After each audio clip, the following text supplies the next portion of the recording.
fuudhiyoo sinjaan warreen heerumin jechuun eenyu fuudha. Yoo gaaffii siidhaa itti callu dhiyeessanii artistoota Oromoo warreen dhalaalee warreen amma maashaappii dalaganis ni jiranii hanumaan sirba guutuu dalaganis ni jiranii warri sirba namaarra deebi'anii kafara godhanis hedduutu jira maqaa isaanii dha'uun barbaadu garuu ammoo isaan keessaa nama tokko fuudhiyoo sinjaan akka carraa si dhiyeessanii eenyu iddoo isii eegale.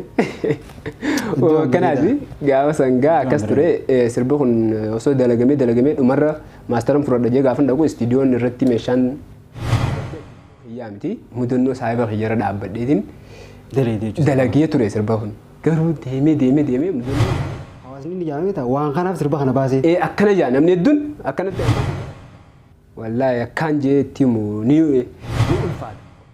Dhiiga hiyyaa jechuudha. Yookiin lubbuutii illee jechuudha. Oromummaa gamanaan ni ibsan. Bareedaa jechuudha. Mee faayidaan aartiin qabdu maali? Aartiin faayidaan sii maali? Haga ammaa aartii asas turtirraa faayidaan ati argatte hoo? Waan itti baaste maali? Waan itti argatte maali? Quuqama saba xiyyaa miidhama saba xiyyaatiif har'aan tana sagalee yoo niin ta'e sagalee ta'uu qofa baqa. Annaan sin godhaa jechuudha.